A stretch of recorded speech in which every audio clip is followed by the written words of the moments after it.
발전소를 사람 몸에 한번 비유해 볼까요? 터빈을 돌리고 전기를 만드는 곳은 아마 심장이나 근육이겠죠. 그런데 그 모든 걸 계획하고 지시하고 또 문제가 생기지 않게 관리하는 두뇌는 과연 어디일까요? 오늘 저희가 깊이 파고들 한전 기술이 바로 그 역할을 하는 곳입니다. 그냥 발전소를 짓는 게 아니라 발전소의 설계도를 그리고 기술적인 해법을 제시하는 말 그대로 핵심 두뇌죠. 네, 바로 그 두뇌라는 비유가 이 회사의 본질을 정말 정확하게 꿰뚫고 있습니다. 이 회사 시작부터가 사실 좀 흥미로운데요. 설립 목적 자체가 해외 기술에 의존하던 우리 발전소 설계 기술의 국산화 그리고 기술 자립이었습니다. 시작부터 어떤 사명감을 가지고 있었던 거네요. 네, 그렇죠. 그리고 그 목표를 달성한 걸 넘어서 이제는 우리가 직접 만든 설계도로 해외 원자력 발전소를 수출하는 기술의 심장부 역할을 톡톡히 하고 있습니다. 그렇군요. 단순히 설계만 하는 게 아니라 이제는 기술 수출의 선봉상 역할을 하는 셈이네요. 그럼 이 두뇌가 구체적으로 어떤 일을 해서 돈을 버는지 그 사업 구조부터 한번 들여다보죠. 자료를 보니까 크게 원자력하고 에너지 신사업 이렇게 두 축으로 나뉘는 것 같습니다. 역시 핵심은 원자력이겠죠? 그렇습니다. 작년 3분기 누적 기준으로요. 전체 매출의 약 76%가 원자력 부문에서 나옵니다. 여기서 가장 중요한 개념 두 가지를 꼭 짚고 넘어가야 하는데요. 네. 바로 원자력 종합설계, 영어로는 ANS라고 하고요. 그리고 원자력 개통설계, 이건 NSS라고 부릅니다. 잠시만요. ANSS? 용어가 조금 어렵게 들리는데 청취자분들이 이해하기 쉽게 좀 풀어주실 수 있을까요? 네. 네, 물론입니다. 아주 쉽게 자동차의 비유를 해볼게요. NSS는 원전의 심장, 그러니까 핵분열이 일어나는 원자로와 그 주변 핵심 계통을 설계하는 일입니다. 자동차로 치면 엔진이나 변속기 같은 핵심 부품 설계군요. 맞습니다. 파워트레인을 설계하는 거죠. 반면에 AE는 그 엔진을 얹을 자동차의 차체, 전장, 편의장치까지 발전소 전체의 밑그림을 그리는 종합설계입니다. 완벽하게 이해가 되네요. NSS가 엔진 설계라면 AE는 그 엔진을 포함한 자동차 전체를 설계하는 것. 그런데 이 두 가지를 모두 할 수 있다는 게 그렇게 대단한 건가요? 바로 그 점이 이 회사의 가장 강력한, 기술적 해자, 모트입니다. 전 세계적으로 이 엔진 설계, NSS와 차체 설계, AE를 모두 독자적으로 수행할 수 있는 기업은요. 한전기술을 포함해서 프랑스의 EDF, 미국의 웨스팅하우스, 정말 손에 꼽을 정도예요. 와, 그 정도인가요? 네. UAE 바라카 원전에 적용된 APR 1400 모델이 바로 그 기술력의 집약체라고 할 수 있죠. 국내에서는 사실상 경쟁자가 없는 독점적 지위겠군요. 한수원이 짓는 모든 원전은 한전기술이 설계할 테니까요. 하지만 진짜 승부는 해외 시장일 텐데요. 기술력이나 안전성은 미국 NSC, 유럽 EUR 인증을 다 받았으니 최고 수준인 건 알겠습니다. 근데 원전 사업은 정말 천문학적인 돈과 시간이 들어가는 프로젝트잖아요. 이런 큰 사업에서 프랑스나 미국 같은 쟁쟁한 경쟁자들을 제칠 수 있었던 결정적인 차별점은 뭐였을까요? 아주 좋은 질문입니다. 바로 가격 경쟁력과 공기 준수, 즉 시간 약속입니다. 시간 약속이요? 네, 경쟁사인 프랑스나 미국 대비 건설 단가가 저렴하고 또 약속된 기간 안에 공사를 딱 마치는 능력은 세계 최고로 평가받습니다. 이게 그냥 하는 말이 아닌 게 최근 체코 수주전에서도 이 점이 결정적인 요인이었거든요. 실제로 프랑스 이디에트는 핀란드에 원전 하나 짓는데 계획보다 10년 이상 지연되고 예산은 몇 배로 불어난 그런 아픈 경험이 있습니다. 10년이요? 와, 발주사 입장에서는 정말 끔찍한 얘기네요. 그렇죠. 반면에 팀 코리아는 UAE 바라카 원전에서 이걸 증명해냈잖아요. 정해진 예산과 기간 안에 프로젝트를 완수하는 능력. 이게 발주사 입장에선 가장 믿을 수 있는 포인트가 된 겁니다. 신뢰라는 무형의 자산이 가장 큰 무기였군요. 알겠습니다. 그럼 원자력 말고 나머지 24%를 차지하는 에너지 신사업은 어떤가요? 화력발전소 설계 역량을 기반으로 포트폴리오를 다각화하는 걸로 보이는데요. 네, 맞습니다. 기존의 화력발전소 설계 기술을 활용해서 시대의 흐름에 맞게 변신하는 중이라고 보시면 됩니다. 최근에는 정부의 탈석탄 기조에 따라서 오래된 석탄 화력발전소를 LNG 발전소로 전환하는 설계 사업이 주를 이루고 있고요. 또 제주 한림해상풍력 사업처럼 단순 설계를 넘어서 구매와 시공까지 책임지는 EPC 사업 비중을 늘리려고 하고 있습니다. 잠깐만요. EPC라는 용어가 나왔는데 청취자분들을 위해 간단히 짚고 넘어가죠. 설계, 조달, 시공을 다 맡는 일종의 턴키 방식이라고 보면 될까요? 정확합니다. 설계만 하던 것에서 벗어나서 프로젝트 전체를 책임지고 관리하면서 부가가치를 더 높이려는 전략이죠. 궁극적으로는 원자력의 고온증기를 이용해서 수소를 만드는 핑크 수소나 LNG 발전에 수소를 섞거나 아예 수소만으로 발전하는 미래 기술로 확장하는 게 이 사업부의 최종 목표입니다. 방금 말씀해주신 그 해외에서의 경쟁력과 신뢰를 딱 증명한 가장 큰 사건이 바로 그 체코 수주건이겠네요. 사실 작년에 우선협상 대상자로 선정됐다는 뉴스는 다들 들었지만 그 뒷이야기나 구체적인 내용은 잘 모르거든요. 어떻게 진행된 건가요? 타임라인을 따라가 보면 이 계약의 의미가 더 명확해집니다. 2024년 7월에 팀 코리아가 프랑스를 제치고 우선 협상 대상자로 선정됐고 정말 길고 험난한 협상 끝에 2025년 6월에 발주사와 최종 본계약을 체결했습니다. 네. 그리고 마침내 2025년 12월 12일에 한전기술이 발주처인 한수원과 종합설계 용역 계약을 체결하면서 모든 것이 확정된 실적이 된 겁니다. 드디어 기대감이 아니라 확정된 실적이군요. 가장 궁금한 건 역시 규모입니다. 한전기술의 몫은 정확히 얼마였나요? 계약 금액이 약 1조 2,500억 원입니다. 와, 1조 2호조요? 잠깐만요. 이게 이 회사 2, 3년치 매출에 육박하는 금액 아닌가요? 맞습니다. 그러니까 시장이 예상했던 1조 원을 훌쩍 뛰어넘는 그야말로 어닝 서프라이즈 수준의 계약이었죠. 2038년에 원전이 준공될 때까지 발전소의 뼈대를 만드는 핵심 설계와 각종 기술 지원을 담당하게 됩니다. 1조 2,500억 원. 정말 엄청하네요. 그런데 이런 거대한 프로젝트를 수주하면 기대감만큼이나 리스크 관리 부담도 클 것 같아요. 이 계약을 10년 넘게 이행하면서 생길 수 있는 잠재적인 어려움은 없을까요? 물론 있습니다. 그래서 계약 구조와 매출 인식 방식이 중요합니다. 이 1조 2,500억 원은 한 번에 들어오는 돈이 아니고요. 공사 진행률에 따라서 나눠서 인식이 됩니다.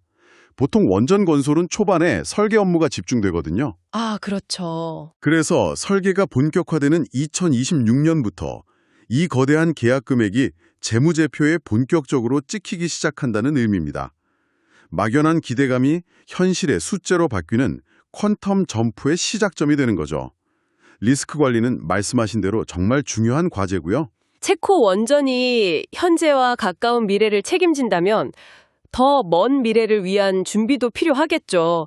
요즘 원자력 업계에서 가장 뜨거운 키워드 SMR, 소형 모듈 원자로 이야기도 빼놓을 수 없겠네요. 한전기술은 두 가지 모델을 동시에 개발하는 투트랙 전략을 쓰고 있다고요? 네, 하나는 정보 주도의 국가대표 모델인 ISMR이고요. 다른 하나는 한전기술의 자체 브랜드 모델인 반디-60, 즉 반디입니다. 국가대표와 자체 브랜드, 역할 분담이 명확하군요. 그렇죠.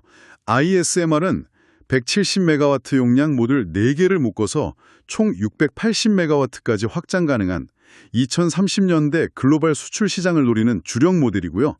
반면에 반디는 60메가와트의 훨씬 작은 모델로 전력망이 없는 오지나 선박에 탑재하는 등 틈새 시장을 공략하는 거죠.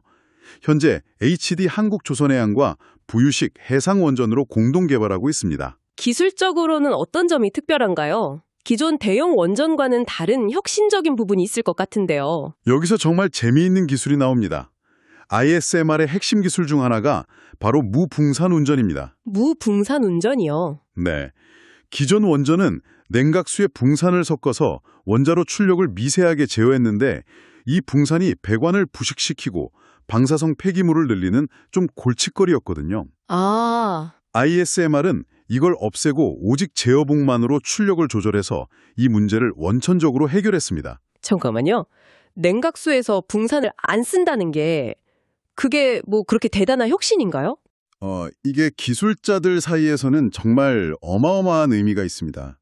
수십 년 동안 원전 냉각수에는 당연히 붕산을 쓴다. 이게 거의 공식이었거든요. 아, 당연하다고 생각했던 고정관념을 깬 거군요. 네, 그렇죠. 비유를 하자면 예전에 스마트폰에 당연히 있던 물리 홈 버튼이 있잖아요. 네네. 그걸 없애버리고 완벽한 풀스크린을 구현한 것과 비슷한 수준의 혁신으로 받아들여집니다. 여기에 더해서 전기가 완전히 끊겨도 중력 같은 자연의 힘만으로 무기한 냉각이 가능한 완전 피동 안전계통을 적용해서 안전성을 극대화했죠. 기술 이야기를 듣고 나니 실제 숫자들이 더 궁금해지네요. 재무 상태를 한번 들여다보죠. 작년 3분기 실적을 보니 좀 특이한 점이 있더라고요. 매출하고 영업이익은 줄었는데 당기순이익은 141%나 폭증했어요. 이건 어떻게 봐야 하나요? 그건 일종의 착시 효과입니다. 본업을 잘해서가 아니라 용인에 있던 옛 사옥을 매각하면서 약 790억 원의 일회성 이익이 발생했기 때문입니다. 일회성 이익이었군요. 네, 그래서 순이익만 보면 안 되고 본업의 현금 창출 능력을 보여주는 영업이익을 봐야 하는데 당시는 감소세였죠. 하지만 여기서 정말 주목할 점은 재무 안정성입니다. 작년 3분기 말 기준으로 부채 비율이 39%에 불과하고 사실상 외부에서 빌린 돈은 영원인 무차입 경영 상태입니다. 와, 재무적으로는 극도로 튼튼한 회사네요. 그렇죠. 수주잔고, 그러니까 쌓여있는 일감은 어떤가요? 3분기 기준으로 2조 원 수준이던데 2023년 이후로 좀 감소하는 추세로 보이던데요. 그게 바로 착각하기 쉬운 부분입니다. 일감이 끊겨서가 아니라 오히려 일이 잘 진행되고 있다는 긍정적인 신호로 봐야 합니다. 2023년에 수주했던 신한울 3, 4호기 물량이 꾸준히 설계 용역 매출로 바뀌면서 자연스럽게 잔고가 줄어든 거거든요. 창고에 쌓아둔 걸 잘 팔고 있었다는 의미군요. 네, 맞습니다. 비유하자면 곳간이 비어가는 게 아니라 수확한 쌀을 꾸준히 시장에 내다 팔고 있는 와중에 12월에 1.25조 원짜리 체코라는 엄청난 퉁년 농사가 더해져서 곳간이 다시 넘치게 된 상황이죠. 그렇군요. 그렇다면 가장 중요한 2026년, 즉 내년 실적 전망은 어떻습니까? 이 체코 계약 효과가 본격적으로 나타나는 해가 될 텐데요. 2026년은 한전기술 역사상 가장 중요한 실적 변곡점의 해가 될 겁니다. 실적 변곡점이요? 네, 지금까지는 내수 비중이 80%가 넘는 내수 방어주의 성격이 강했다면 2026년부터는 체코 매출이 본격화되면서 수출 비중이 30% 이상으로 크게 늘어납니다. 그러니까 수출 성장주로 체질이 완전히 바뀌게 되는 거군요. 바로 그겁니다. 기존 연간 매출에 체코 프로젝트 매출이 더해지면서 창사 이래 최대 실적 경신이 유력하고요. 특히 마진이 높은 원전 설계 비중이 커지면서 영업이익률도 두 자릿수 이상으로 개선될 가능성이 높습니다. 지금까지의 내용을 종합해서 투자 관점에서 핵심 포인트를 짚어보죠. 실적의 퀀텀 점프, 그리고 무위험 고수익이라는 독특한 사업 모델은 잘 알겠습니다. 이 두 가지 외에 투자자들이 이 회사의 미래 가치를 평가할 때 또 어떤 점들을 중요하게 봐야 할까요? SMR의 잠재력과 정책적인 환경, 이 두 가지를 더 봐야 합니다. SMR 시장이 본격적으로 열리면 한전기술은 더 이상 단순한 발전소 설계 기업이 아닐 수 있습니다. AI 데이터 센터, 전기차 충전소처럼 막대한 전력이 필요한 미래 산업에 안정적인 전력을 공급하는 핵심 기술을 가진 회사. 그러니까 AI 인프라 관련 기술주로 재평가받을 수 있다. 정말 흥미로운 관점이네요. 그건 이 회사를 바라보는 패러다임 자체가 바뀌는 거잖아요. 전통적인 유틸리티 기업의 잣대가 아니라 성장성 높은 기술주의 잣대로 봐야 한다는 말씀이시군요. 네, 바로 그 가치 재평가, 리레이팅 가능성이 SMR에 담겨 있는 거죠. 그리고 마지막 네 번째 포인트는 정책적 순풍입니다. 국내 신규 원전 건설이 재개되고 있고 무엇보다 체크 성공을 발판 삼아서 폴란드, 사우디 등에서 제2, 제3의 체크가 나올 수 있다는 기대감이 유효하죠. 장밋빛 전망이 가득한 것 같습니다. 하지만 모든 투자에는 동전의 양면이 있겠죠? 투자자가 반드시 인지하고 경계해야 할 리스크는 무엇일까요? 가장 근본적인 리스크는 역시 정책 리스크입니다. 정책 리스크요? 네. 원전 사업은 계획부터 완공까지 10년 이상 걸리는 초장기 프로젝트인데 우리나라는 아시다시피 5년 단임제 정권이잖아요. 10년짜리 사업을 5년짜리 계획으로 하는 셈이네요. 그 미스매치가 정말 크겠네요. 네, 바로 그겁니다. 정권 교체에 따라서 에너지 정책이 180도 바뀌면 사업이 지연되거나 최악의 경우 백지화될 위험이 늘 있는 거죠. 이게 원전 관련주가 가진 태성적인 디스카운트 요인입니다. 그 외에 주가 자체에 대한 부담은 없을까요? 미래에 대한 기대감이 이미 많이 반영된 것처럼 보이는데요? SMR에 대한 기대감을 상당 부분 선반영하고 있습니다. 그래서 글로벌 경쟁사들보다 높은 주가 수익 비율인 PAR 같은 멀티플을 적용받고 있죠. 만약 앞으로의 실적이 시장의 높은 기대치에 미치지 못할 경우 주가 조정의 폭이 클 수 있다는 점은 유의해야 합니다.